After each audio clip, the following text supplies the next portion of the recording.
Growth comes when you are doing something beyond your wildest imagination. If it's easy, everybody would be doing it and you wouldn't be challenging yourself. Problems are a sign of life, quote by Tony Robbins. If you don't have problems in your life, you're not reaching for something bigger than yourself. You're playing it safe. This is Right About Now with Ryan Alford, a Radcast Network production. We are the #1 business show on the planet with over 1 million downloads a month. Taking the BS out of business for over 6 years and over 400 episodes. You ready to start snapping necks and cashing checks? Well, it starts right about now. Hello, and welcome to Right About Now. You know, we say we're taking the BS out of business, and our next guest is both a friend. We've done some business together. At the end of the day, I just respect the hell out of him. He's the real KVP, Krish V. Patel. What's up, Krish? How you doing? Thanks for having me on your show. Hey, man. It's been fun getting to know you, and I was excited to have you on. But for number one, you're an entrepreneur that I really respect in our market here in Greenville and in general. And you know, it's been fun getting to know you. But I'm like, I get to have you on the show, and then I really get to pick your brain. Yeah, I get to get all the secrets. Krish is a uber entrepreneur here in Greenville, South Carolina, where I'm born and raised, and you know, I've watched from afar, you know, been, you know, we're in Krish's building today. Watched from afar him bring to life a lot of businesses. If you come driving through Greenville, you'll see a KVP sign, maybe on every corner now. It'll either be a crane because of the growth we have, or all the things that Krish has got your hands into. And it's got to be fun, though, and rewarding seeing, you know, everything that's happening in Greenville and having a hand in it, right? Yeah, absolutely. Well, you know, the thing that's rewarding is to see the progress, you know, to plant a seed and then to watch the seed kind of blossom, and to know that there's been touch points when you've nurtured the seed, when you've watered it, when maybe it looks like it's suspiciously growing in the wrong direction. Then you got to backtrack a little bit and check the roots. And I use this as an analogy because, you know, there's no building or business that just happens overnight. Yeah. You know, whether you're developing leaders, team, or growing a business in sales and marketing, there's steps you have to take to get to whatever your definition of success is. Yeah, and I think you're a living, breathing example of that, and so is Greenville. But let's set the table for our audience. Yeah. Who the hell is Krish V. Patel? Yeah, well, I'll tell a little bit about my childhood just because I think that helps kind of set the platform for who I am today. Prodigy. Yeah, so working on that. So, you know, my parents are immigrants from India. They moved here to set sail for the American dream. Came with literally nothing. They came with a couple suitcases, moved to Houston, Texas. I was born a year later, and they did odd jobs for the first couple of years. My mom worked at a high school cafeteria. My dad delivered pizzas at night, worked in a office during the day. Fast forward 2 years, they started their first business. They were in the liquor business. They did that for 5 years, and I watched that as a child. Fast forward, we moved to Atlanta. They got into the dry cleaning business, and this was when I was probably age 5 to 12. So I watched that. I watched them work hard in the hot Atlanta summer heat, running a dry cleaning business. And in fact, on the weekends, I would go work at the dry cleaner and work the drive-through window. And I would get like a crisp $20 bill for working the day. And all I do is you drive up and you'd hand me your ticket. I'd go pull the tag, put it in your back seat, and that was it. So I've always watched entrepreneurship or small business ownership, you know, at a smaller scale growing up. We left Atlanta in '96 and moved to Greenville. So I've been in Greenville since the 5th grade. They got into the hotel business, and I continued to watch my parents display characteristics of small business ownership, of entrepreneurship, of what it takes to get the job done, and how to face downturns, how to face adversity. So anyway, fast forwarding, you know, when I was probably junior, senior in high school, I've already had 6 jobs by then, from Holly Tree Country Club, being the cart boy at, you know, like 14, 15, picking up balls, range balls at you know, 6 a.m. to then getting into retail. I had jobs all the time, from Best Buy, Gap, you know, like I loved retail and I loved working with people. So I always wanted to be in scenarios where I could interact. And then when I was in high school, my senior year, cell phones was like the new thing. This was, to kind of put a timestamp to it, 2003 to 2004. I was a senior at Malden High, and I was working at Best Buy, and I thought, cell phones are pretty cool. I want to see what this industry is about. I remember getting my first cell phone probably sophomore or junior year. Was it a Razor or not? That was right around that time. Yeah, Razors came out a little bit later. I had a flip phone with a camera on it. And anyway, I thought, you know what? I'm going to go check out this Verizon Wireless, thing and see what they got going on. I've heard some good things about them. They set up a call center in Greenville, so there's a lot of people promoting Verizon at the time. So I went and applied to a retail store. And they brought me on. They said, hey, we don't have any sales positions, but we have a customer service position in store. So I said, all right, cool. I'd love to learn the business. Within 3 months, they promoted me to sales because I was selling more out of the back of the house than some of the guys were in the front. So anyway, my journey as a Verizon retail sales rep started June 2004. And I was applying to colleges, all over the place. And when I took this job at Verizon, it was too good to be true. I was 17 years old. I was making $13.75 an hour. In 2004, they had tuition assistance program. They had all these cool benefits. And I was like, this is kind of too good to pass up and then just go straight to college.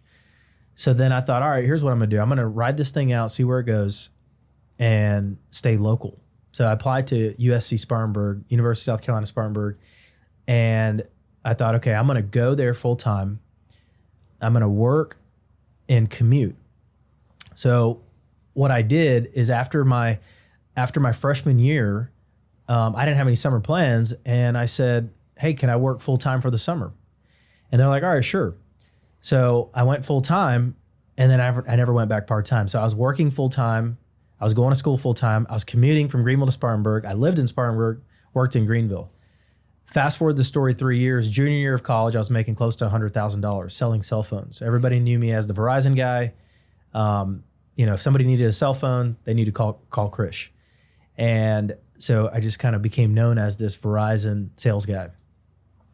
My major in college was business, and one of my senior projects was build a business plan and sell it back to the class. And so I just thought, man, I'm doing so well with Verizon. I wonder if I could go open my own franchise license agreement. I didn't know what the entity name was called. So I did some research and realized that they had an authorized retail program where you could apply for a license and then go basically build your own brick and mortar and then get their back end billing. So I did my business plan on this Verizon retail store. I thought if I'm selling 150 phones a month by myself out of a retail store, I could surely do that out of my own store and then go rally a sales team to go pick up incremental. So, by the way, through this journey of Verizon, I got promoted into management. So I went from being one of the top salespeople, then I got into management, bottom of the barrel, but continued to learn the other part of the business. And I graduated college May of 2008. I applied for my license. I got the approval sometime in April of 2008. And here I was, graduate, 20 years old, got this Verizon license. They told me, by the way, they only grant, it was either 5 or 10 licenses, commitments, and we don't give 1 or 2. So I was like, all right, I'll open up 5 or 10. I never thought I was going to open up 5 or 10. I was just like, I'm going to open up 1 or 2. They're going to love me and we'll be okay. Yeah. So what happened was, so here I am. I've got this plan. I know how to do sales. I know Verizon. So then I started hunting real estate, and I needed money. So one part of this story I left out was in 2006, I started my first LLC flipping real estate. Downtown Greenville was booming at the time. I was making close to $100,000 a year. One of my fraternity brothers was becoming a real estate agent. He said, hey, there's a lot of opportunities in downtown in undeveloped areas. There's houses going for sale for $10, $15, $25, $50,000. You want to throw some money? And I said, cool. So we set up an LLC and working full time, started flipping houses and going to school full time. True entrepreneurial journey. We've got, college going on. We've got the side hustle. Yes. We got the full time, the part time. Yes. I had it all. So Now I need money to open up my Verizon store. I go to a local bank and I said, hey, I need $65,000. Here's my business plan. Here's what I'm going to do. I'm going to open up in Greenville. Here's my track record at Verizon. And they're like, all right, well, looks like you got a good thing going on here. Can we get somebody to co-sign for you? Maybe a parent. And I said, absolutely not. Give me whatever you're going to give me, but I want to do it on my own. It's going to be my name signing the line. So they gave me a almost an 8% interest rate of 7.75, $65,000 SBA Express loan. And I was just over the moon. I thought, man, this is great. 7.75 interest rate locked in. And they just handed me a check and I went and built out my store. I opened my first store October 1st, 2008. And I had pinpointed two stores here in Greenville because I was like, if I'm going to do it, let me just open two and see how it works. So I opened my first store, Pelham Road, my second store, Augusta Road. I rallied a couple of my fraternity brothers, and we said, let's go. So we built a sales culture. I knew how to sell. I knew customer relations, and I already had a base. So within a year, things just started opening up, and Verizon recognized our success and our quality sales. Not to fill you in, not to bore you with all the fill in between, within 5 years, we were over a $40 million business. We had 35 plus locations. We were ranked number one fastest growing company in South Carolina. We were ranked 25th on the Inc. 500 magazine for fastest growing companies in America. Fast forward the story, a couple years later, doing close to 50 million plus in top line revenue, 300 employees, full executive team. We were in 5 states, South Carolina, Georgia, Kentucky, West Virginia, Texas. And I was a young 20 CEO that was literally learning how to be a CEO. I was a sales guy, but I had to learn how to be a CEO overnight. I surrounded myself with mentors, with professional coaches. I got into an organization called Entrepreneurs Organization. It's a peer-to-peer network of entrepreneurs. And I started learning from giants, and I started learning from people that have already been successful for where I wanted to go. And then we just kept growing. And I remember it to this day, it's imprinted in my mind, 1.3 million. That was the golden number each month of gross profit margin that we had to hit. So we had to do $4 to $5 million in sales to meet our 1.3 gross profit margin, because my overhead was about $1 million between 300 employees 300 employees payroll, 50 plus locations of rent, insurance, overhead, general administration, et cetera, et cetera.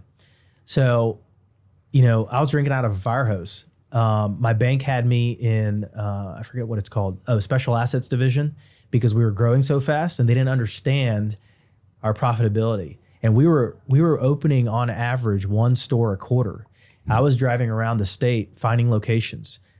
The real estate market was working for me because we were coming out of the 2008 recession. And so I was picking up real estate in places like Lawrence and Newberry and Winder, Georgia, and Perry, Georgia, and Charleston, West Virginia, in market rates that were well below what they are today. But what happened was, over these years, we probably opened over 70 stores. We maintained 55. We were buying and selling and trading all the time.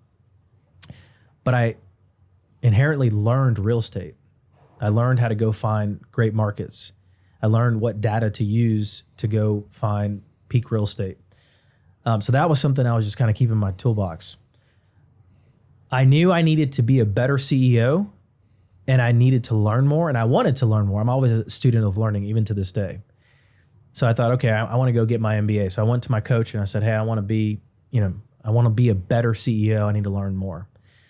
He said, you don't need an MBA. It's going to be a distraction. It's going to be a waste of your time. If you really want to learn, let's find an executive program for you so you can really learn the skills and the characteristics that are going to help you, because you don't need textbook. You need something more. So then we started looking at all these programs. I'm like, you know what? If we're going to do it, let's swing for the fence. So I applied to Harvard Business School for a program called OPM, which is Owner President Management. They bring in about 100 people a year, several qualifications. Anyway, I got accepted to that in 2013, finished that program in 2015. That really inspired me to think bigger. So when I come back from this program, or mid-program, because it was 1 month every year for 3 years, I said, okay, I'm going to take this company to a $100 million company. We're going to go national, and we're going to be one of Verizon's best premier agents. Through this time, private equity guys started dabbling into the wireless industry. The wireless industry had good cash flow models. Private equity guys showed up and said, hey, we want to buy your business. And I'm like, well, what do you mean? I'm 27, 26 years old. I thought this is going to be my lifetime business until, the day I die. Like, well, we really like your business. Just give us your number. And I'm like, well, that's an interesting question. Yeah. What's your number? What's your number? Like, I've never thought about that. Yeah. My number is 1.3 every month. Yeah, right. That's all the number you've been focused on. That's all I've been focused on. And growth. So anyway, we engaged in an LOI with them. And then I got my second education, MBA on private equity. So we signed a number, and within 90 days, they beat that down by 20%. And then I was like, man, this is just not worth it. By the time I pay taxes, this isn't, if I'm going to sell, I'm going to be trading what I have to try to supplement whatever lifestyle I want for the rest of my life. That was kind of the formula I had in my head. So anyway, fast forward the story, we passed on that deal. I was continuing to build my executive team. I was literally hiring a VP. I brought in a president and a COO, and I remained as CEO, and I'd focus on customer experience, employee development, and growth. Another offer came in by accident. The VP I hired said, hey, I want you to meet this guy. He's another Verizon guy. And I'm one of those guys, I love to meet people in the industry because there's no like silver bullet. Like we can share best practices. The funny thing I've learned over my years is that I could show you my blueprint, you could show me yours. It doesn't matter because the person still has to execute.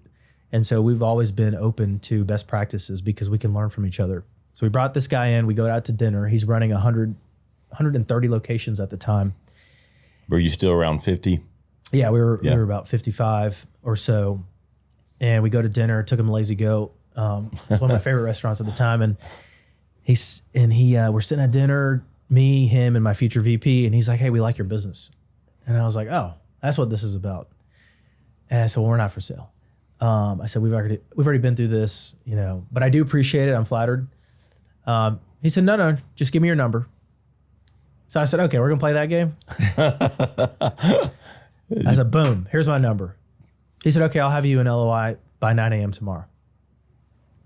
And I looked at him, and then I looked at my VP, and I was like, oh shit, my number is too low. Yeah. You're like, did I cut it short? Yeah. What did I just do? So this was January 2015. Yeah. We sold 45 of those stores March 31st, 2015. So 9 years, 4 days ago. And my true entrepreneurial part 2 journey had begun since that day. So what happened was we had 55 plus stores. I aggressively expanded in Austin, Texas in 2012. And none of those stores had any EBITDA value because they were still new. So they hadn't stabilized. So they came to me and said, hey, these 10 stores, we can't pay you anything on them. We'll take them off your hands if you want to get out of the business completely, or you run them and sell them back to us down the line. And I'm like, what do you mean take them off your hands? I got $1 million invested in them. I'm not just going to give them to you for free. I'm Krish Patel. I can do this. I can run these remotely. We close on the 45 stores. We keep the 10, so I still have one foot in the door.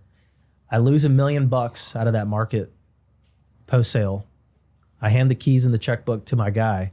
As a result of that, the market was tough. There were some challenges, and my guy did the best he could. But the net outcome of that was we lost $1 million. So I was like, well, hell with this. I didn't just sell to continue to lose money. So then I pack up my bags and I said, I'm gonna go make this thing right. So I go to Austin 2016, we bring on a new team, we bring on an operating partner, we turn those around.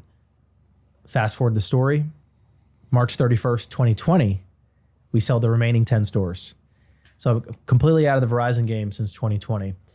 I started KVP. Do we want to talk about any of the numbers for I mean, that? I'm happy to. My NDA has been long gone. Well, the 45 stores, what are we talking about? It's probably in the 15 million range. I was guessing in the 15, 20. That was my guess. All right. So, yeah.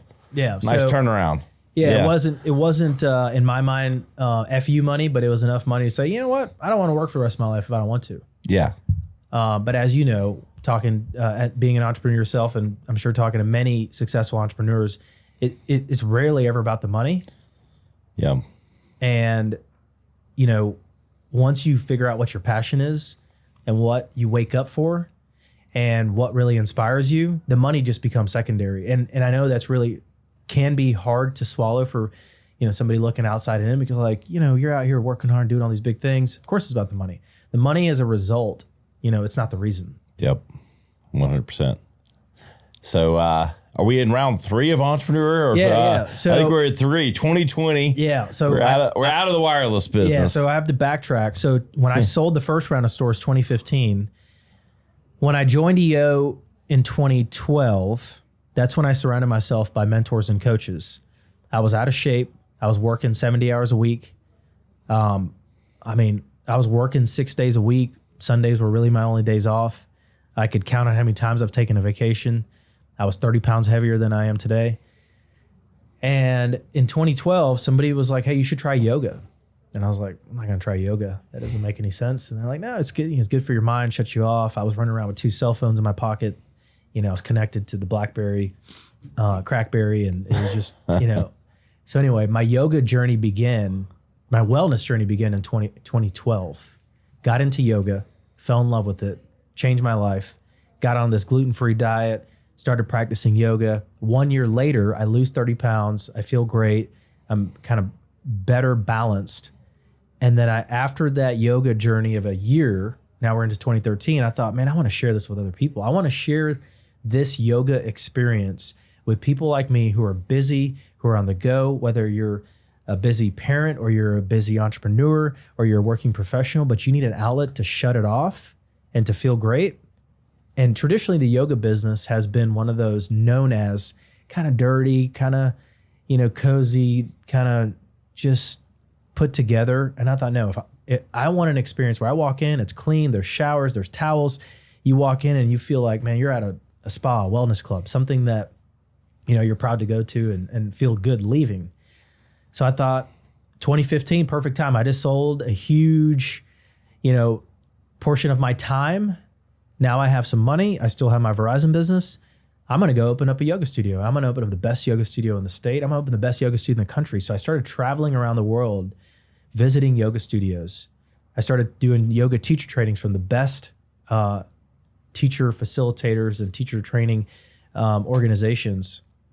I bring all those principles and learnings back, and then the journey of Soul Yoga begins. And I go hire and bring some of the best teachers in town. And I'm like, guys, I've never owned a yoga studio, but I've owned several businesses. I know how to work with people.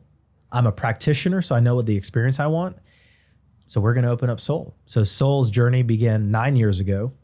And since then, I've opened 3 other studios. I've had a brand in Austin, Texas called Wanderlust Yoga. We were probably one of the biggest yoga studios in the country. Since the pandemic, we renamed it. And then we have a new owner that has taken the lead on that. And then I've got 2 Soul Yogas here in town. So my yoga journey began as a practitioner 2012. My business began in 2015. And then KVP Inc., which is a real estate development and private equity company. We manage over $100 million in assets.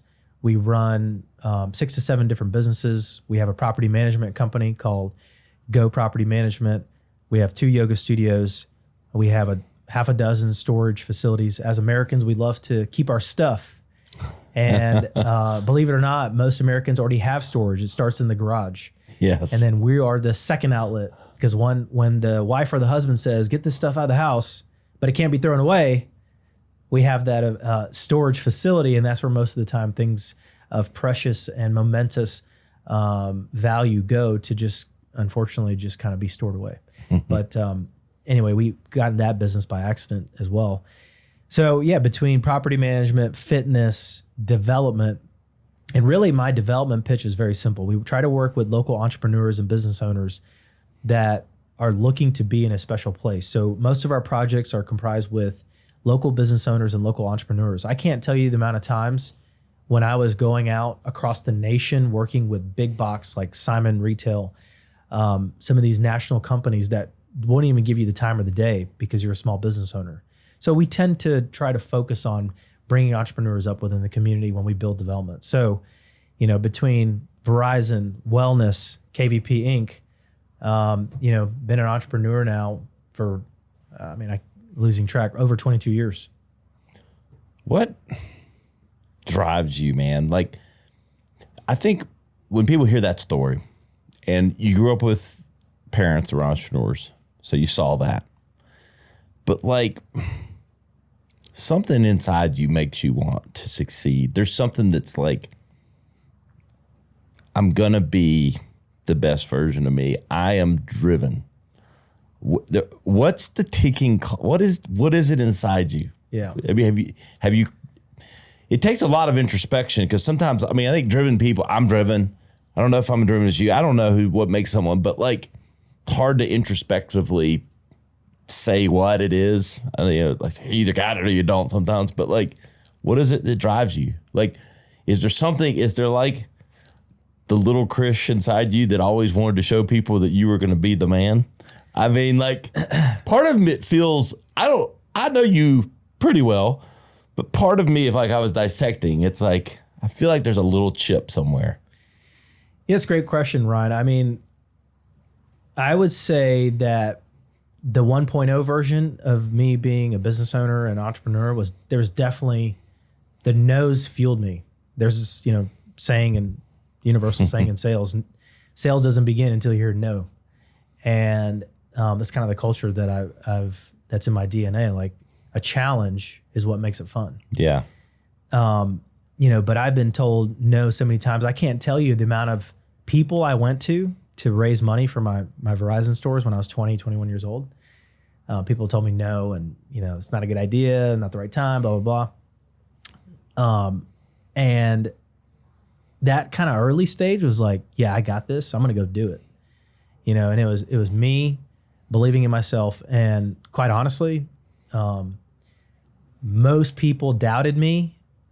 The only two people that didn't were my parents, my mom and my dad. They always told me, whatever you want in your life, go out and work for it. Dream big and work for whatever you want. No handouts. And if you dream it, you can achieve it, but you got to go out and work. Fast forwarding to today, the perspective has changed drastically because I feel like I try to be more in tune with more of a conscious and a spiritual effort. And it's about serving, and it's about leading, and it's about giving, because it's not fun when you're winning by yourself, but it is amazing when you can see the impact you have on other people's lives, whether it's them buying their first house or getting a promotion or being able to put their kids through college, and having a small ounce of that and knowing that you're leaving your community or your friends or the circle you're in a little bit better place. And one thing that I learned early was learn, earn, and give. And those are kind of the steps. And so now I try to have as much impact as I possibly can. And that's what is a majority part of my fuel, is how much of an impact can I have? Not how much money can I make, and how much can I do? Because I have to always outdo myself. And that can be detrimental at times because it's me versus me just constantly grinding. And so then I have to backtrack a little bit. It's like, do I need that extra? Do I need to do that other project? We did our development plan last year, 2 years ago, and we had a $1 billion BHAG. And what that meant was in 10 years, we wanted to develop an aggregate value of $1 billion of real estate. And I kind of laughed, it was a year ago or something. And I was like, you know what? Let's change that to $500 million and we'll still be happy and we'll still make a great impact. because quality of life is important. Obviously, I'm big into wellness and leadership development. I'm at Tony Robbins and listen to Gary V. I always try to, when it come back to your question of what's the spark, it's like, how do I be a better version of me? And that's not just business, it's relationships, it's impact. And how do I be mindful of my time? Because I feel guilty when somebody wants to reach out and I want to give. And then I realize I got to fill my cup too. And so the way I can help other people is by serving. What's a bad day for Krish Patel? and I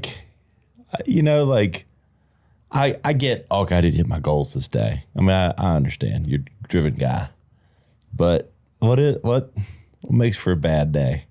I know what makes for a good day for you. Yeah, you just described a lot of it. Yeah, bad day. And I have a lot of bad days, but I have to remember first and foremost that I have to surround myself and remind myself by the gratitude and the appreciation that is within me already. Healthy parents, live in one of the best parts of the world, in my opinion. And things are good. A bad day is just pressure of being an entrepreneur. Loans being due. Investors screaming about returns. Employees asking for things that are seem unreasonable. Customers that are leaving you. Brick wall after brick wall after brick wall. And I'd be lying to you if I said there aren't days that I wanted to quit and just kind of say, you know what, I'm just going to kind of scale back and we're going to go cruise control.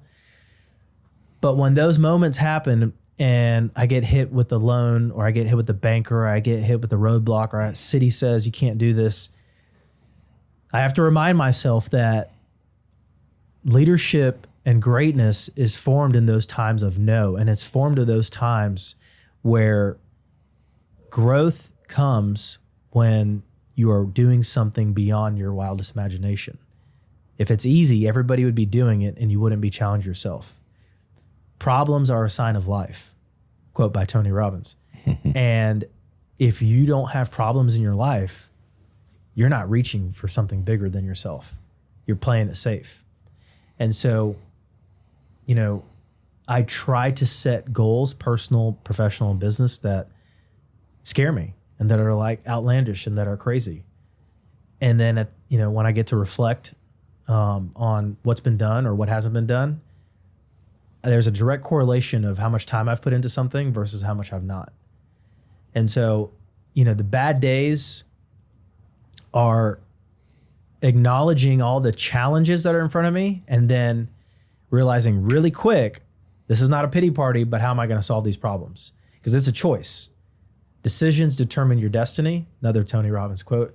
And if you make the decision to either kind of hang out, self-pity, blame, why me, poor me, or you know what, I'm going to go attack this and this is going to make me stronger on the other side. And that's what we talk about a lot in our yoga experience in a very yogic way, is that, you're in charge of your own destiny. Sure, let it flow and let it ride and be open to what's possible, but also have a clear vision of where you want to go. Because if you don't have a vision for where you want to go in your life, somebody else will plan it for you. Most likely, that's not where you want to go. What do you want people to say when you're gone? Like what matters? Yeah. I weirdly enough, me and some of my peer group, we occasionally talk about our eulogy, and we even write it.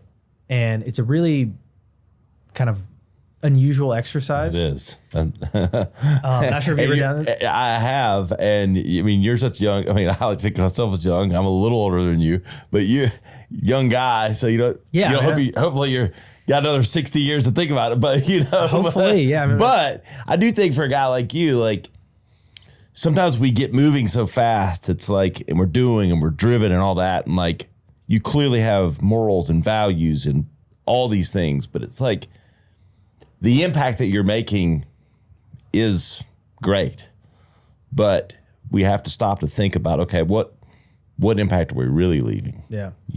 Yeah, no, I appreciate you saying that, and I appreciate the question because I think it's important, especially for regardless if you're an entrepreneur or not. I think if you are a driven, successful individual, parent, leader in your community, and you're focused on something beyond yourself, you got to remember that there's yourself, and then there's also what is this giving you? What do you want to achieve? What's the end game? Yeah.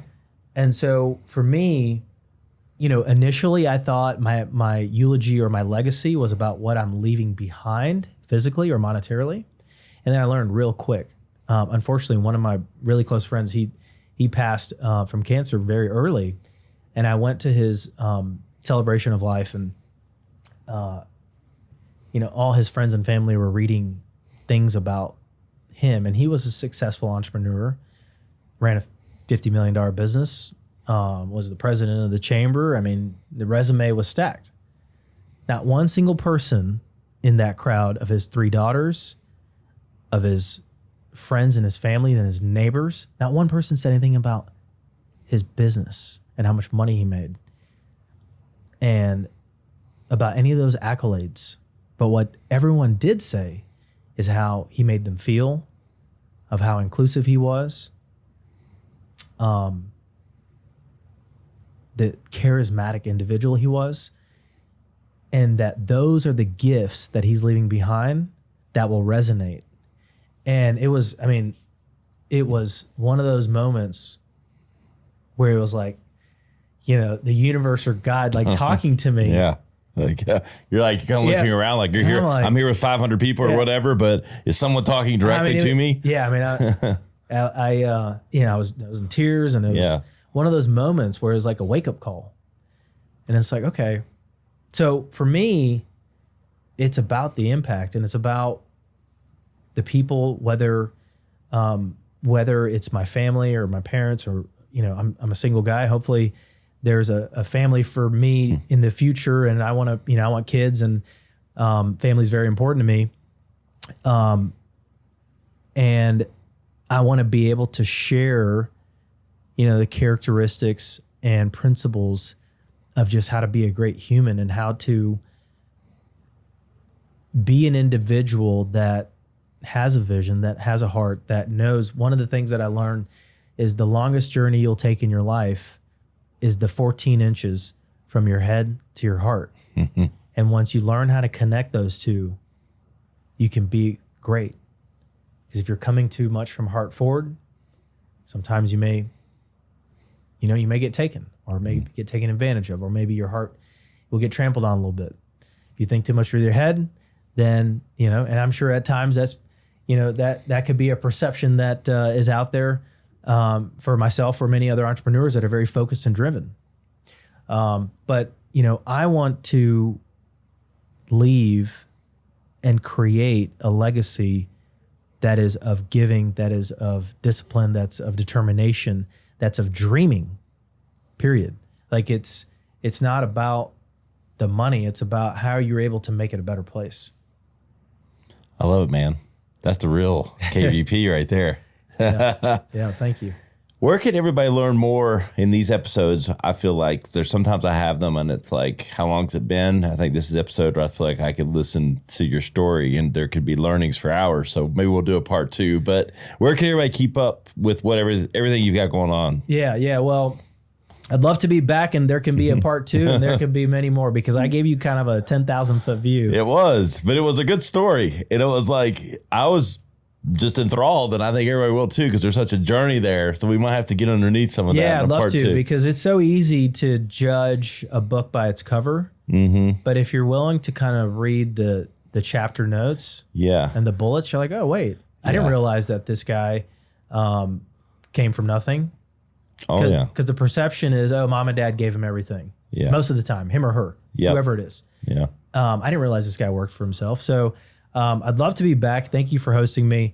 Find me on social, The Real KVP. Find me on our development website, kvpinc.com.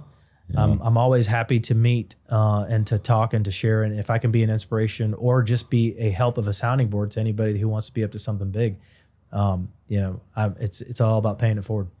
We've got some segments coming in the new show, and you're right next door or right here. So maybe tapping into you, brother. Awesome. Really appreciate you coming on. Yeah, thank you for having me. Hey guys, you know where to find us, RyanIsRight.com. You'll find all the highlight clips from today. You'll find all the links to Krish's info. And let me tell you, it's a chat. There's a lot of chapters in this story.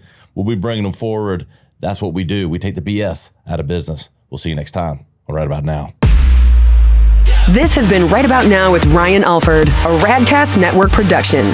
Visit RyanIsRight.com for full audio and video versions of the show or to inquire about sponsorship opportunities. Thanks for listening.